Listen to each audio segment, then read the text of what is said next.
Honorable Union Minister for Finance and Corporate Affairs, గౌరవనీయురాలు శ్రీమతి నిర్మలా సీతారామన్ గారు, గౌరవనీయులు జనసేన అధినేత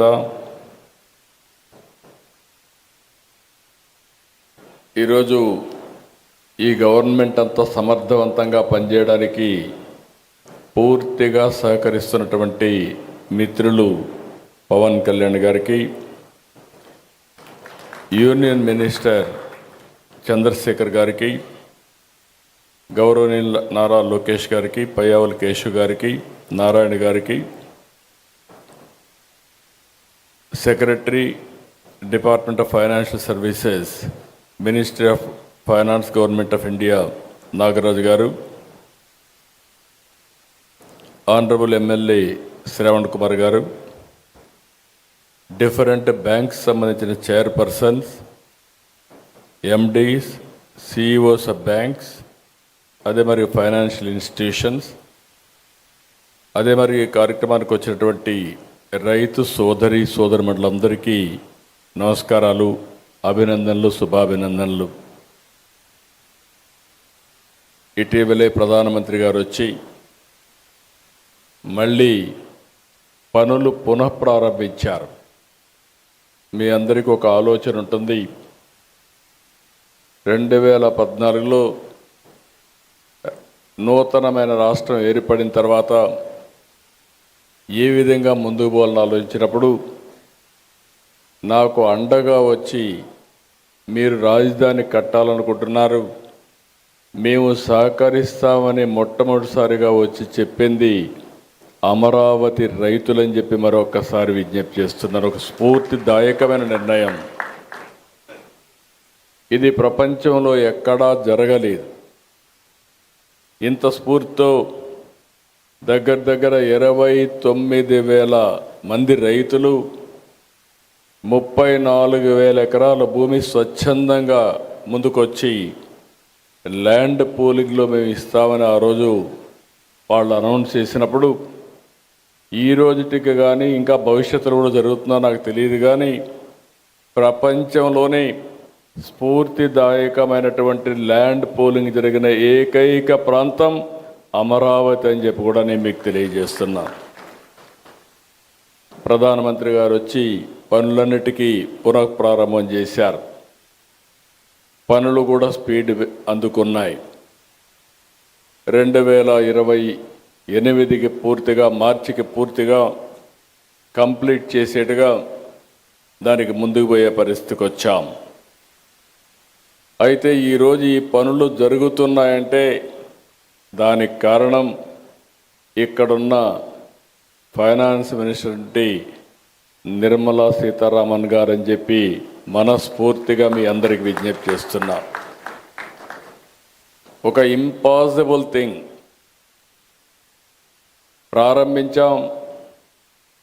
పనులు స్పీడప్ చేసే సమయంలో గవర్నమెంట్ పోయింది. 5 ఏళ్ళు విధ్వంసం జరిగింది. మళ్ళీ ఈ గవర్నమెంట్ వచ్చిన తర్వాత మొట్టమొదటిసారిగా ఒక మాటలో చెప్పాలంటే మాకంటే స్పీడ్గా 15,000 కోట్ల రూపాయలు అమరావతికి డబ్బులు ఇవ్వడమే కాకుండా పన్నులు ప్రారంభించమని భరోసా ఇచ్చిన వ్యక్తి నిర్మలా సీతారామన్ గారు అని చెప్పి నేను మీకు తెలియజేస్తున్నా. అక్కడి నుంచి ఈరోజు మీరు చూస్తే 15 బ్యాంకులు, వివిధ బీమా సంస్థలు 1334 కోట్లతో ఈరోజు ఇక్కడ ఫౌండేషన్లు వేసుకున్నాం. I'm requesting all bankers, nowhere in the country there is a financial city. Only financial district I created in Hyderabad long back. This is another financial city I am creating. This is the first of its kind, one place, all banks and also financial institutions are coming here. దీంతో 6,576 మందికి ఉపాధి వస్తుంది. ఈరోజు మీరు చూస్తే Andhra Pradesh Gramina Bank, Central Bank of India, AP Cooperative Bank Limited, Bank of India, Canara Bank, State Bank of India, Union Bank of India, Bank of Baroda, Indian Bank, NABARD, Punjab National Bank, Indian Overseas Bank, IDBI Bank, LIC, New India Assurance Company Limited, ఇవన్నీ కూడా ఇక్కడికి వచ్చాయి. మనస్ఫూర్తిగా మీ అందరికీ స్వాగతం పలుకుతున్నా. ఈరోజు land is given to you, foundation we have laid by honourable finance minister గారు. I'm requesting with record time you have to complete this project. That is where all buildings you have to do. One of the most beautiful buildings. You have constructed so many things. You may not get this opportunity again. Why I am saying, we may improve buildings, you may construct buildings. In new city, that too capital, rare opportunity to get to build new buildings. This city we are building differently. For all those things, we need your cooperation and support for building not only Amaravati and also state of Andhra Pradesh. I am very happy today. If you see here, our Honorable Prime Minister, we were in 11th economic status, that is 2014. Largest economy for 11. Now we have come to 4th largest economy. Next year we are going to reach 3rd largest economy. Always I am saying one thing, all bankers are here. I used to quote always, in family, in house, finance minister is only woman. Men will go and get some money, they will give it to women. How to manage, we will leave it to our family members. Who is the head of the family, particularly woman. She is the finance minister of a family. Today, you are seeing the restructuring everything. Honorable finance minister is doing wonderful work. I have seen so many finance ministers as on today. With my 45 years career and 4th time as chief minister, I have seen my own ministers, I have dealt with union finance ministers. But the way she is thinking and restructuring and also everything, how she is working, if you can go through, amazing experience for me also, person like me, never I praise anybody. Really, I am telling, by seeing her capability and also by seeing our Honorable Prime Minister efficiency, I don't have any doubt India will reach 3rd place another 1 year. By 2038, 2nd place. By 2047, number 1 globally, India will reach. It is going to happen. In that, we need bankers here to move in that direction. There is no compromise for first place. Everything is possible, but we need more and more leaders. Honorable Prime Minister is leading. Honorable Finance Minister, she is doing extraordinary work. Only one example I will tell. Super GST.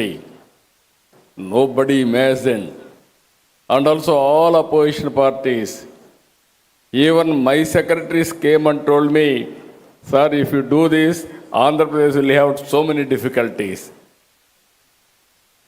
At that stage, she managed very well and assured everybody, with this reform, there will be employment generation, there will be saving for the common man, and also economy will grow from strength to strength.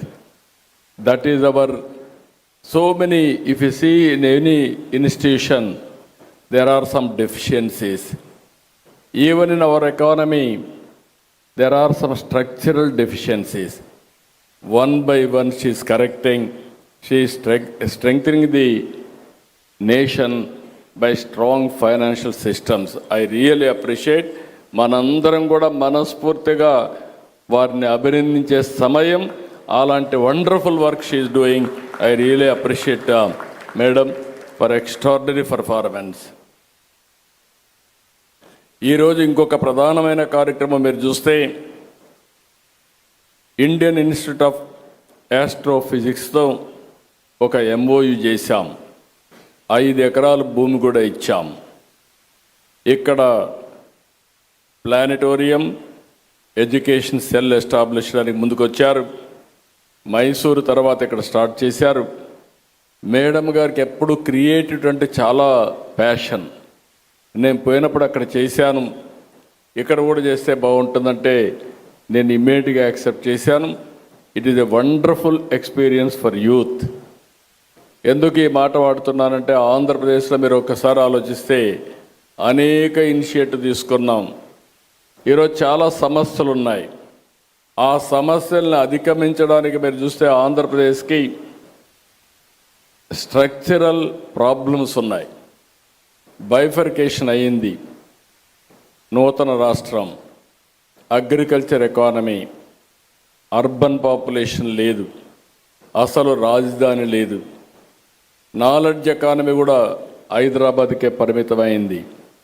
ఆ సందర్భంగా ఇక్కడికి వచ్చినప్పుడు ఎక్కడికక్కడ ఏ విధంగా ఇవన్నీ balance చేయాలని 10 సంవత్సరాల మునుపు జరిగిన బైఫర్కేషన్, తర్వాత ఫర్దర్గా జరిగినటువంటి డ్యామేజ్, ఈ రెండు కూడా ఫ్లెక్సిబిలిటీ లేని పరిస్థితికి వచ్చింది. ఇక్కడే బ్యాంకర్స్ ఉన్నారు. మొత్తం రాష్ట్రంలో తిరిగి బ్యాంకు రుణాలు కూడా పే చేయలేని పరిస్థితికి వచ్చాం. ఇప్పుడిప్పుడు అవన్నీ రివైవ్ చేస్తున్నాం. ఎక్కడ చూసినా అన్నీ జరిగే పరిస్థితి వచ్చింది. అయితే ఒక మాటలో చెప్పాలంటే, ఇవన్నీ చేయగలిగామంటే వెంటిలేటర్ పై నుండే ఆంధ్రప్రదేశ్ ఎకానమీని బయట తీసుకొచ్చిన ఘనత కేంద్రానిది. దానికి నాయకురాలు నిర్మలా సీతారామన్ గారు అని చెప్పి కూడా నేను మీకు తెలియజేస్తున్నా. పేషెంట్ అయితే బయట రాగలిగాం, కానీ ఇంకా కూడా నిలదొక్కోవాల్సిన అవసరం ఉంది. నాకు ఆ నమ్మకం ఉంది. అగ్రిటెక్ మీద ఫోకస్ చేస్తున్నాం, ఇన్ఫ్రాస్ట్రక్చర్ మీద ఫోకస్ చేస్తున్నాం. ఇంకొక పక్కన లేటెస్ట్ టెక్నాలజీస్ పైన ఫోకస్ చేస్తున్నాం. అందుకే కేంద్రం తీసుకున్న అన్ని రిఫార్మ్స్ని అడ్వాంటేజ్ తీసుకుని ఈరోజు aerospace city, space city, aerospace city, లేకపోతే డ్రోన్ సిటీ, లేకపోతే electronic city, green energy, you name anything in India, even semiconductor, everything we're launching. I am confident with all our initiatives, Andhra Pradesh will emerge one of the best in future. I don't have any doubt about it. అలాంటి సందర్భంలో ఇంకొక పక్కన మనం ఒకసారి చూస్తే, ఈరోజు ఇక్కడుండే రైతులను కూడా మరొక్కసారి మనస్ఫూర్తిగా అభినందిస్తున్నా. ఎందుకంటున్నానంటే, మీరు చాలా ఇబ్బందులు పడ్డారు, చాలా సమస్యలు ఎదుర్కొన్నారు. నేను ఒకటే మీ అందరికీ ఆమె ఇస్తున్న 56,000 కోట్ల రూపాయలు విలువైన 95 ప్రాజెక్టులు ప్రారంభించాం. ఇప్పుడు తొందరలోనే సీడ్ యాక్సెస్ రోడ్డు పూర్తవుతుంది. అదే సమయంలో నిన్నే అమరావతి CRDA ఇనాగ్రేట్ చేసుకున్నాం. ఇవన్నీ కూడా 2028 కల్లా పూర్తి చేయడం. కేంద్రం కూడా రైల్వే లైన్ కూడా క్రియేట్ చేశారు. ఈ సిటీకి దగ్గర 7 నేషనల్ హైవేస్ కనెక్ట్ చేసే పరిస్థితి వస్తుంది.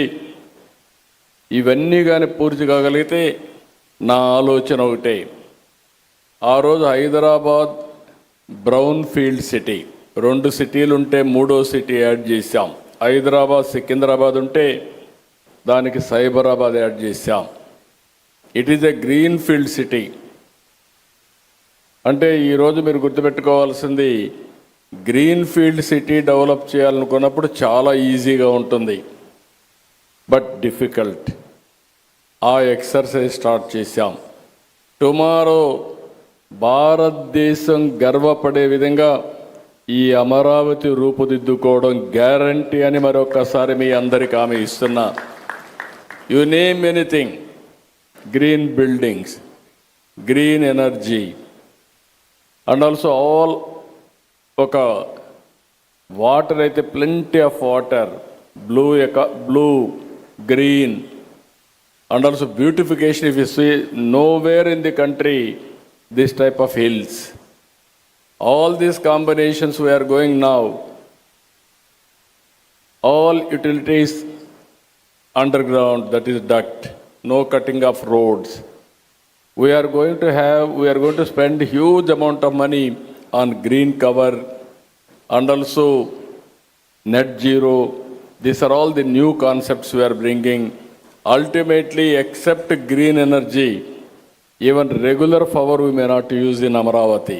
That is the speciality in Amaravati. I'm very happy to announce all of you, all bankers after retirement, this will be the city you have to settle here. You will have more premium of 20-30 years lifespan. That is our guarantee. It is going to happen. This will be the best city. We are going to make it. As on today, మీరు చూస్తే VIT, SRM, NID, BITS Pilani, India International University of Legal Education and Research, ఇవే కాకుండా ఇంకా చాలా universities, ప్రపంచంలో ఉండే best universities అన్నీ అమరావతికి వస్తాయి. ఇంకొక పక్కన మీరు చూస్తే క్వాంటమ్ వ్యాలీ, క్వాంటమ్ కంప్యూటర్ వచ్చింది, జనవరికి అంతా స్టార్ట్ చేస్తాం. All banks are aware the value of quantum computing. కాబట్టి రాబోయే రోజుల్లో అక్కడనే మీకు ఒక టవర్ కూడా ఇచ్చి అవసరమైతే ఆల్ యువర్ ట్రాన్సాక్షన్స్ ఏ విధంగా సేఫ్గా చేయాలనో చేసే పరిస్థితి వస్తుంది. This city, finance city will be different compared to all your operations. All financial సర్వీసెస్ని ఇంకా నెక్స్ట్ లెవెల్కి తీసుకుపోవడానికి ఏం చేయగలుగుతామో చేసే విధంగా మనం ముందుకు పోయే పరిస్థితి వస్తుంది. ఈరోజు మన ఆనరబుల్ ప్రైమ్ మినిస్టర్ ఆ రోజు మీకు యూపీఐ తీసుకొస్తే ఈరోజు వేరే దేశాలు మన మీద ఆధారపడే ఆ ప్రోడక్ట్కి మన మీద ఆధారపడే పరిస్థితికి వచ్చారు. ఒకప్పుడు మనం రిఫార్మ్ తీసుకొస్తే, ఏదైతే టెలికమ్యూనికేషన్ రిఫార్మ్ తీసుకొస్తే, ఇప్పుడు 4G మనం ప్రోడక్ట్ని తయారు చేసే పరిస్థితికి వచ్చాం. ఇలాంటి చాలా వస్తాయి. నిన్న కూడా CII పార్ట్నర్షిప్లో 36 MOUలు చేశాం. 44,743 కోట్లు పెట్టుబడులు వస్తున్నాయి. అల్టిమేట్గా any latest technologies, Amaravati will be A hub. Quantum valley, green hydrogen valley, ఇలాంటివన్నీ చేయడానికి ముందుకు పోతున్నామని చెప్పి కూడా నేను మీకు తెలియజేస్తున్నాను. ఫైనల్గా ఇండియా నాకు ఏమాత్రం మనం లేదు, 2047కి నెంబర్ 1 సిటీగా తయారవుతుంది, నెంబర్ 1 కంట్రీగా తయారవుతుంది. అయితే అందులో 2047కి ఇండియాని ముందుకు తీసుకుపోయే కార్యక్రమంలో ఆంధ్రప్రదేశ్ గణనీయమైన రోల్ ప్లే చేస్తుందని చెప్పి కూడా ఈ సభ ద్వారా మీ అందరికీ విజ్ఞప్తి చేస్తున్నా. అయితే ఈరోజు చాలా సమస్యలు. సౌత్ ఇండియాలో lowest per capital income Andhra Pradesh, highest per capital income Telangana. 25 years back, I started knowledge economy in Hyderabad. Infrastructure, knowledge economy, IT, biotechnology, pharma, everything we started. Now I am starting with zero or minus. But with the Government of India support recently, Madam, I am very happy. ఈ stage నుంచి మీరు పోలవరం ఏ విధంగా restructure చేశారని నేను చూశాను. ఆశ వదులుకున్న పోలవరాన్ని మళ్ళీ diaphragm వాళ్ళు కూడా కొత్త మీరు ఏమాత్రం కాంప్రమైజ్ కాకుండా మీరు డ్యామేజ్ అయ్యింది, దీనివల్ల భవిష్యత్తులో చాలా సమస్యలు ఉంటాయి, అదనంగా డబ్బులైనా పర్వాలేదు అంటే దగ్గర దగ్గర 400 కోట్లతో ఒక డయాఫామ్ వాల్ కట్టి దాన్ని రిపేర్ చేస్తే 200-300 కోట్లు అవుతుందంటే కాదు, కొత్తగా వెళ్ళమని అదనంగా 1000 కోట్ల రూపాయలు శాంక్షన్ చేసి ఆ ప్రాజెక్ట్ను పూర్తి చేసే బాధ్యత తీసుకున్నారు. I'm assuring you by 2027 before March we wanted to complete the project and we want to dedicate to the nation. That is our commitment. We are working. 2028కి మీ అందరి సహకారంతో అమరావతి ఒక స్థాయికి వస్తుంది. ఇంకొక పక్కన విశాఖపట్నం స్టీల్ ప్లాంట్, ఎన్నో ఉద్యమాలు జరిగాయి. విశాఖ ఉక్కు ఆంధ్రుల హక్కుని ఉద్యమాలు చేసి ప్రాణ త్యాగాలు చేసి ఆ ప్రాజెక్టు సాధించుకుంటే ఇటీవలది సిక్ అయ్యే పరిస్థితి వచ్చింది, ప్రైవేటైజేషన్కు పోయే పరిస్థితికి వచ్చింది. ఆ సందర్భంలో తెలుగు ప్రజల యొక్క సెంటిమెంట్ని కాపాడడానికి మీరు ముందుకొచ్చారు. మీరు పడిన తపని నేను చూశాను. దాన్ని ఏ విధంగా స్ట్రక్చర్ చేయాలో చేయడమే కాకుండా మళ్ళీ దీన్ని ముందుకు తీసుకుపోవడానికి కాంపిటేటివ్గా తయారు చేయడానికి ఏమేం చేయాలో అవన్నీ చేశారు. అదే మరి బిగ్ ప్రాజెక్ట్స్ మీరు చూస్తే రిఫార్మ్స్ వచ్చిన తర్వాత మొట్టమొదటిసారిగా $15 బిలియన్ వచ్చిన ఏకైక ప్రాజెక్టు గూగుల్ విశాఖపట్నంలో data centre and artificial intelligence. అది వచ్చినప్పుడు వాళ్ళు కొన్ని అనుమానాలు ఇవన్నీ అడిగితే వాళ్ళ అనుమానాలన్నీ నివృత్తి చేసి ఆ ప్రాజెక్టు విశాఖపట్నానికి వచ్చిందంటే అది పూర్తిగా మీ సహకారం, ప్రధానమంత్రి ఆశీస్సులు. దీనికి మనస్ఫూర్తిగా మీకు ధన్యవాదాలు, కృతజ్ఞతలు తెలియజేస్తున్నానని చెప్పి కూడా నేను మీకు తెలియజేస్తున్నాను. ఇది కాకుండా ఆల్వేస్, ఎందుకంటే మీరు చేసే ఈ అభివృద్ధిలో ఈ రాష్ట్రం కూడా భాగస్వాములు కావాలి. అందుకే ఈరోజు పోలవరం పూర్తయిన తర్వాత అన్ని రాష్ట్రాల కంటే ఆంధ్రప్రదేశ్కు ఒక అడ్వాంటేజ్ ఉంది. గోదావరి, కృష్ణ, దీంట్లో కూడా గోదావరిలో ఎక్కువ నీళ్లు సముద్రానికి పోతున్నాయి. ఆవరేజ్న 100 సంవత్సరాలు చూస్తే 2800 టీఎంసీ నీళ్లు సముద్రానికి పోతున్నాయి. అందులో 200 టీఎంసీ నీళ్లు వాడుకోగలిగితే కరువు అనే మాట ఈ రాష్ట్రంలో రాదు. దానికి ఒక ప్రాజెక్ట్ తయారు చేశాం. అదే ప్రాజెక్ట్ మీరు చూస్తే పోలవరం నుంచి నల్లమల రిజర్వాయర్కి ఈ ప్రాజెక్ట్ని మీరు కానీ ఈ సంవత్సరం పూర్తి చేస్తే దాన్ని ముందుకు తీసుకెళ్ళి 3 సంవత్సరాల్లో పూర్తి చేయగలిగితే ఆంధ్రప్రదేశ్ రాష్ట్రానికి ఇది ఒక వరంగా తయారవుతుంది. రాయలసీమ కూడా సస్యశ్యామలం అవుతుంది. నీటి సమస్య పరిష్కారం అవుతుంది. ఇది ఏ రాష్ట్రానికి కూడా సంబంధించిన ప్రాజెక్టు కాదు. సముద్రం లేకపోయే మిగులు జలాలు వాడుకొని ఈ రాష్ట్రాన్ని అభివృద్ధి చేసి దేశ ఆర్థిక వ్యవస్థకు తోడ్పాటిచ్చే పరిస్థితి వస్తుంది. దీనికి సహకరించవలసిందిగా మేడం గారిని కోరుతున్నా. రెండోది, మీరు ఒకసారి చూస్తే రాయలసీమ, ఒకప్పుడు రాయలసీమ రాళ్లసీమగా మారిపోతుందని, ఎడారిగా మారిపోతుందనే పరిస్థితికి వచ్చింది. తాగేదని కూడా నీళ్ళు లేని పరిస్థితి వచ్చాయి. ఇప్పుడిప్పుడే రికవర్ అయ్యే పరిస్థితి వచ్చింది. ఇప్పుడు రాయలసీమని ఒక హార్టికల్చర్ హబ్గా తయారు చేయాలని ఈరోజు మీరు చూస్తే 40-50 హార్టికల్చర్ ప్రొడక్షన్స్ అంతా అక్కడ చేసే పరిస్థితికి వచ్చాం. ప్రపంచానికి ఒక హబ్గా తయారు చేయడం కోసం ముందుకు పోతున్నాం. ఇక్కడ మేడం గారిని ఒకటే రిక్వెస్ట్ చేస్తున్నా, దీన్ని కానీ మీరు ముందుకు ఒకసారి ఆలోచించి సహకరిస్తే, కొద్ద ఫైనాన్షియల్ సహకరిస్తే ఇది ప్రపంచానికే గర్వకారణంగా పండ్లు ఎగుమతి, కూరగాయలు కానీ పండ్లు కానీ ఎగుమతి చేసే పరిస్థితి వస్తుంది. ఈ ప్రాంతం అభివృద్ధి అవుతుంది.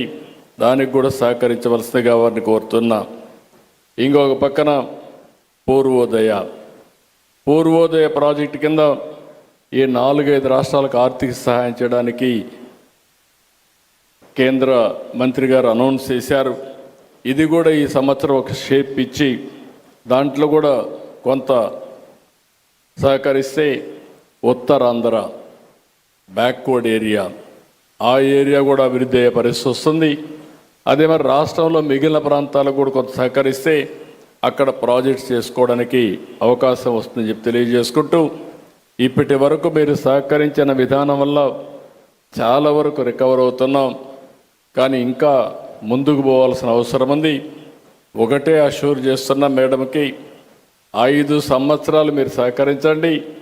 తర్వాత నిలదొక్కోవడమే కాకుండా ఈ దేశంలో ప్రగతికి ఆంధ్రప్రదేశ్ రాష్ట్రం పూర్తిగా ఒక బ్యాక్ బోన్గా తయారు చేసే బాధ్యత ఈ రాష్ట్రం తీసుకుంటామని చెప్పి హామీ ఇస్తూ, అందుకనే మరొకసారి మనస్ఫూర్తిగా అభినందిస్తున్నా. ఇంకొక రిక్వెస్ట్ కూడా, ఇక్కడ రైతులు ఉన్నారు, ఇంత మునుపు కూడా క్యాపిటల్ గెయిన్స్ వాళ్ళకందరికి కూడా ఎగ్జంప్షన్ ఇచ్చారు, ఒక టైం పెట్టి ఇచ్చారు. కానీ 5 సంవత్సరాలు విధ్వంసం వల్ల వాళ్ళు ఏమీ చేసుకోలేకపోయారు. ఆ బెనిఫిట్ రాని పరిస్థితి వచ్చింది. మీరు కొంత సమయం ఎగ్జంప్షన్ ఇస్తే ఆ బెనిఫిట్ కూడా రైతులకు వస్తుంది. త్యాగం చేసిన రైతులకు స్ఫూర్తినివ్వాల్సిన అవసరం ఉంది. దానికి కూడా సహకరించవలసిందిగా మరొక్కసారి కోరుకుంటూ, ఈరోజు ఈ సభ చూసిన తర్వాత నాకు ఒక నమ్మకం వచ్చింది. అమరావతి వేగం పుంజుకున్నది. నాకు ఏమాత్రం అనుమానం లేదు, ఇవన్నీ జరిగితే Amaravati will be unstoppable in development అని చెప్పి మరొక్కసారి మీకు తెలియజేసుకుంటూ, ఈ యొక్క ఒక పుష్ ఇచ్చినటువంటి, నేనేదో ఒక బ్యాంక్ ఓపెన్ చేద్దాం అనుకుంటే కాదు, అన్ని బ్యాంకులు ఒకేసారి ఓపెన్ చేసి ఏ విధంగా చేయగలుగుతాం ఒక మోడల్ క్రియేట్ చేస్తామని మేడం గారు ముందుకు వచ్చారు. వారిని మనస్ఫూర్తిగా అభినందిస్తూ ధన్యవాదాలు తెలియజేసుకుంటూ మీ అందరి దగ్గర సెలవు తీసుకుంటున్నాను. జై హింద్, జై భారత్, జై తెలుగు తల్లి. Thank you sir, thank you very much. మీరు అన్నట్టుగా మహిళలు ఖచ్చితంగా ద బెస్ట్ ఫైనాన్షియల్ మేనేజర్స్. అదే స్ఫూర్తితో భారతదేశాన్ని ఒక ఆర్థిక వ్యూహాలను దిశానిర్దేశం చేస్తూ అంతర్జాతీయ ఆర్థిక వేదిక